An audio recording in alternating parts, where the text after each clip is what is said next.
In the world of international diplomacy, there are few more recognizable figures than Kofi Annan.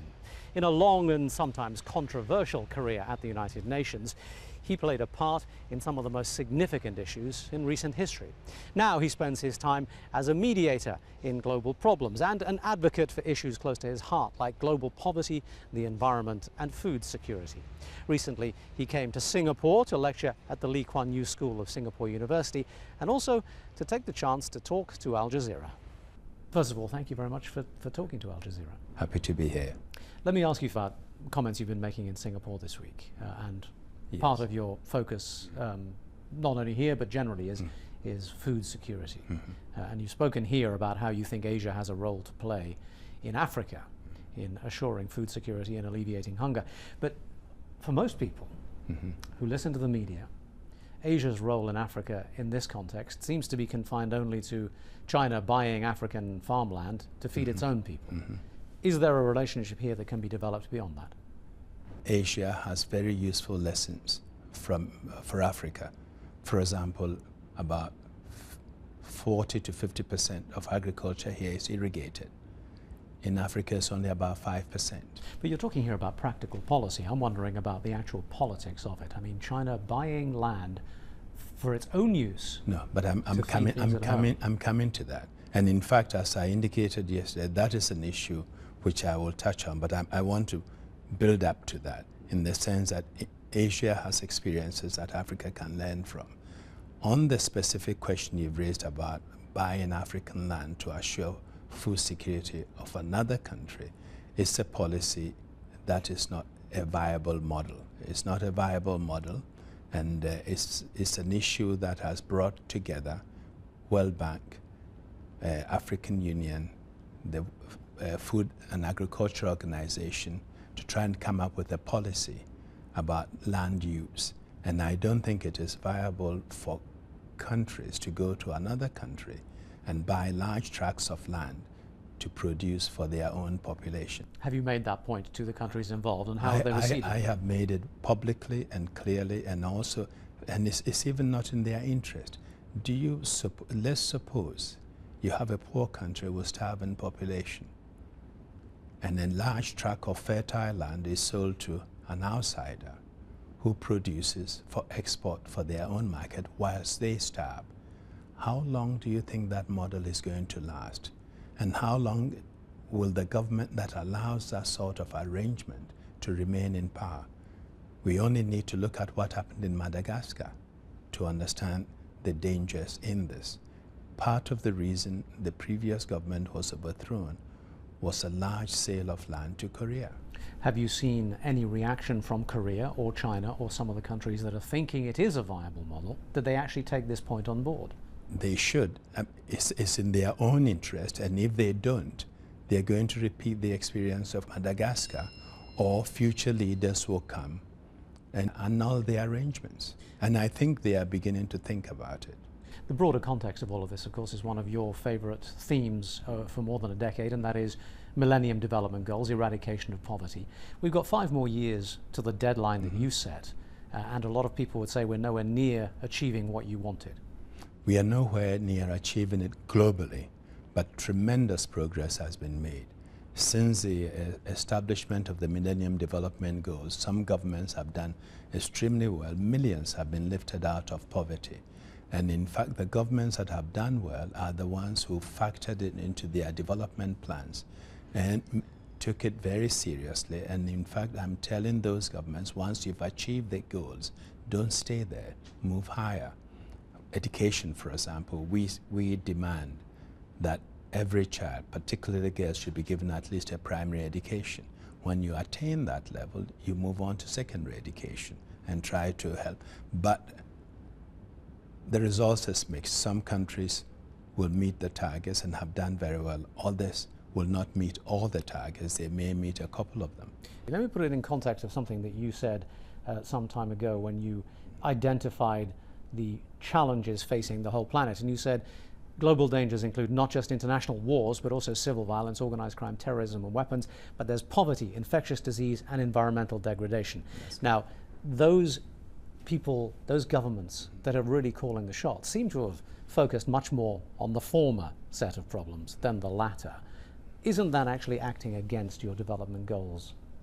I wouldn't say it's acting against it. If they had acted in another way, in the other way, it would have been much more positive and much more helpful to the attainment of the goals. You are right. We've heard lots of promises. Huge sums have been thrown out, billions. But at the end of the day, the developing countries do not see these promises. I mean, I'm a member of a group they call the Progress Panel, Africa Progress Panel. We are to monitor the promises made by G8 to ensure that they are being met and to encourage African governments to improve governance and fight corruption. When you look at the results and the amounts of money that have been released since Glen Eagles, for example, you're nowhere near even half. Let's be more specific. What about the promise made 1 year ago at L'Aquila? That's also another, and in fact, it's even a more recent example. And this is where the poorer countries are wondering. The discussions in Copenhagen, where $30 billion were promised for the next couple of years and $100 billion a year by 2020, we are all wondering where the money is going to come from. Unless you have transparent sources of funding, renewable sources of funding with very clear targets for disbursements, you're not going to convince the countries of the South that they are indeed going to see this money. Which comes back to the question I posed a moment ago, which is, why is it and what can you do about what seems to be the fact the countries that really can make the difference are busy making promises and failing to deliver? Yeah, but this is where public opinion is very important, and we've been working with their own civil society to maintain the pressure and to encourage them to do what they've promised to do. A campaign like Make Poverty History, which was organized around the Glen Eagles issue, made a difference. It encouraged governments to write off debts some of these countries couldn't pay anyway. And I think we need that sort of movement. We need to push the poverty issue higher up the political agenda again. And of course, the African governments are also working hard trying to improve their own regulatory environment and their governance. But on this issue, on the Millennium Development Goals, on the issue of Iraq, on the issue of global poverty and education, so many issues that you have spoken long about, and you've always been very diplomatic and measured in your responses. Have you never thought that sometimes you may get more of a action if you banged the drum a little harder, if you made some explicit criticism? No, I do make a criticism, but often to the people concerned and privately, and it gets results. If you get into the shouting marches, sometimes they have bigger megaphones than you have, and it doesn't necessarily get you where you want to go. There are times when you have to raise your voice, and there are times when I have had to, but generally I can get results without shouting. Let's edge a little bit sideways on this, but with a similar theme. You mentioned Copenhagen. We saw the conference there and the conversations there going nowhere. One of the areas that money keeps being promised, or action keeps being promised but rarely seems to arrive, is the environmental problem. And again, we have the media talking about how the environmental issue is nowhere near as bad as some people like you are trying to make out. How do you deal with this? I think the science is clear. The science is clear on the threats we face with climate change. We have had people who've denied this process for a long time. The skeptics have always been out there.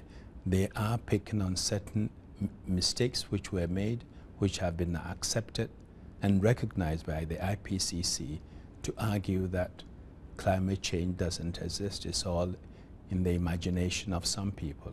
I think the case for climate change has been made.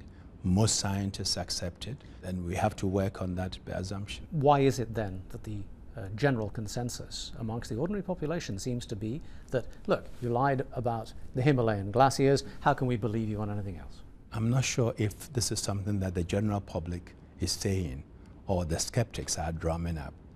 Yes, a mistake was made on the Himalaya, admission has been made, and when you're doing this kind of massive research, it is inevitable that some errors would occur. Let me just ask you about that word mistake, because some people are calling it a lie. Why would they want to lie about that? Why would they want to lie about that particular issue and not about a whole range of others? Obviously, those skeptics who are making these claims could have come up with other lies and say the whole report was a pack of lies. They have not been able to do that because they can't.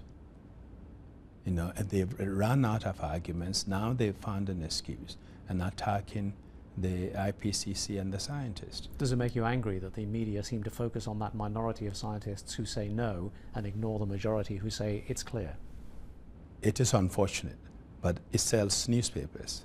It is unfortunate, and some newspapers and media focuses on that. And I hope over time they will come to realize that the skeptics are wrong and that the science is proven and we need to act.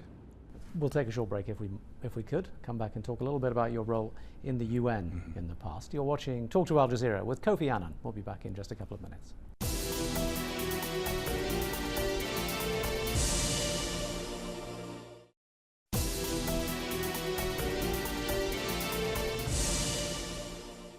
As Secretary General, you were a key figure in the run-up and the execution of the invasion of Iraq. Recently, we've seen Tony Blair giving evidence to the Chilcot inquiry, in which he has insisted that everything was done properly and according to best practice and best principle. Now, you have said in the past that the invasion was illegal, contrary to UN Charter. Why is it that we are still debating this? Are these things not clear in international law? In my mind, it's clear. I think where you sit depends on where you stand. But the reality is that where we stand right now is a US administration that in its reviews of its own military strategy and its own Pentagon policy now has explicitly committed itself to the idea that it can do what it likes on any basis that it chooses, whereas the UN Charter appears to be fairly clear. Aggressive war is against international law. Except when it's in self-defense. Was Iraq in self-defense? Except when it's in self-defense or to a preemptive action to prevent attack. I think I was very clear on my Iraq situation. The Council indicated, it was the Security Council that said Iraq has to conform or there will be consequences.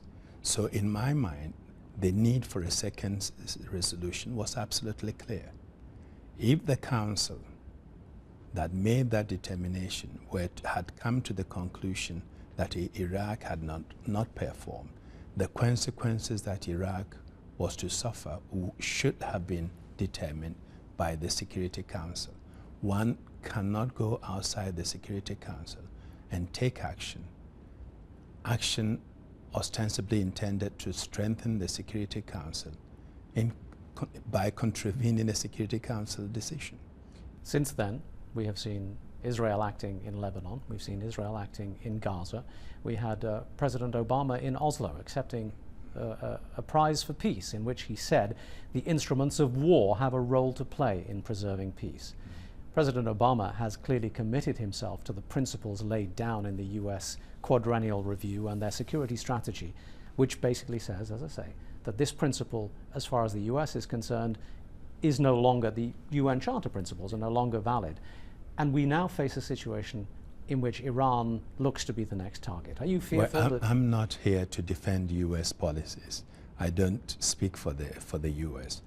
But what is clear is that in accordance with international law and UN practices, you can use force in self-defense. I have made it clear, and I'm on the record, that if one is going to take action to deal with broader threats of security, broader threats to our security, collective security, you cannot do that without going through the Security Council. Any such action, in my mind, would be illegal. You called for reform of the Security Council a long time ago, And the issue of the permanent veto, the members of the Security Council, is long been a vexed one. Are you seeing any movement in that? Do you think any movement is imminent?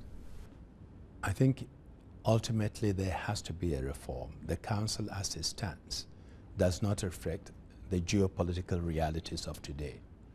We need to move with a changing world. You cannot have a council that does not have a country like India on it without a permanent seat. You cannot have a council that doesn't have a single permanent seat for Latin America and no permanent seat for Africa.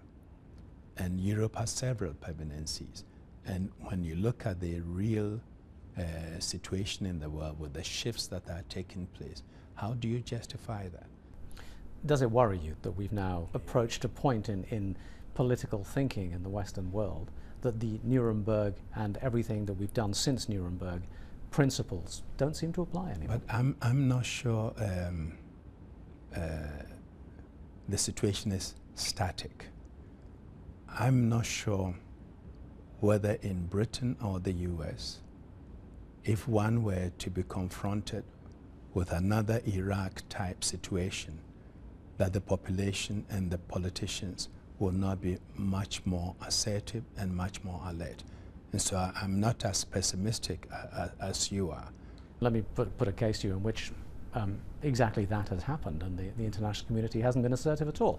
The Goldstone report has been roundly ignored and completely dismissed in any context that is relevant to what we're talking about. Now, let me quote to you again what you have said. The right to resist occupation must be understood in its true meaning. It cannot include the right to deliberately kill or maim civilians. What is going? Well, yeah. Why then is the international community still seeming to accept practices and attitudes that the UN and you seem to say is illegal? But the international community has been very clear on the Goldstone report. I mean, the UN and the body that looked at it asked the two parties, the Israeli government and Hamas, to undertake very serious investigation. And I think they should, because these are very serious charges. And Goldstone is a very honorable man, outstanding jurist whom I know very well. And of course, we have now adopted this habit. If we do not like a report and the report poses a problem, we begin by thrashing the report. We thrash the report, our allies join us in thrashing the report, and nothing gets done. And this is something that we really have to find a way of also resisting the temptation to thrash the report. In my judgment, the Goldstone report was a sound one, and action must be followed. And I think the Council or the General Assembly is going to debate it and are likely to ask again the parties to investigate. Is it your feeling that President Obama is going the right way around solving the Middle Eastern issue? I really don't want to comment on President Obama's approach, if he's going the right way or wrong way. He's only been there for a year. Let me rephrase the question. Not long ago, I was saying we should all help him by reducing our expectations. You know. Let me rephrase the question. Do you think that there is progress, there can be any progress, in not only the broader Middle Eastern question, but in the question of solving this so-called war against terror, without first solving the Middle Eastern issue? First of all, let me say that I'm one of those who believes that the Palestinian-Israeli conflict is not a conflict like any other. There is no other conflict in the world today that has such a charge and has impact on people and groups far away from the theater. If we were to be able to resolve that, it will have very positive impact on the whole region and on other conflicts. I'm not pleased with the progress that is being made, if any progress is being made at all. And I'm not sure that we are going to see the effective action some of us had expected between now and end of the year. Let me ask you quickly about Kenya. Your role in mediating an agreement between President Kibaki and Prime Minister Odinga was widely praised, but we read only this week that a group is now hatching an elaborate plan, I read this from the Kenyan newspapers, at pushing the African Union to end your mandate in Kenya, saying that you've actually been harmful to the process there. Well, it depends on who is saying that. I think... of course, these are unnamed sources quoted in a Kenyan newspaper. But nonetheless, do you think, let me read to you a little bit more, he is taking it too far, almost micromanaging Kenya. Odinga thinks he is our headmaster. Are these merited? I think it's an overreaction from certain quarters. I have not micromanaged Kenya. I don't have the capacity nor the inclination. But the conflict now appears to be rising again. Do you think it's going to erupt? No, I think the coalition will stick. I think they have made quite a lot of progress on reform.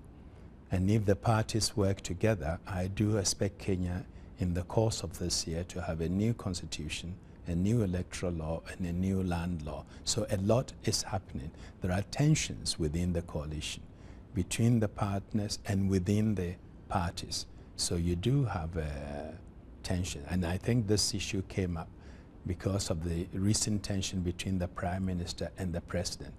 And the Prime Minister called on me to intervene, and come and settle their differences. And I didn't go to Kenya to do that. I did issue a statement appealing to them to resolve it themselves because I was confident they can do it. But because he did that, the other side is saying, we don't need a headmaster. We should be able to resolve our issue. Don't forget, I was a colonial subject myself. I don't want to be a colonial governor in Kenya. And there we will have to leave it. Thank you very much indeed for talking to Al Jazeera. Thank you very much.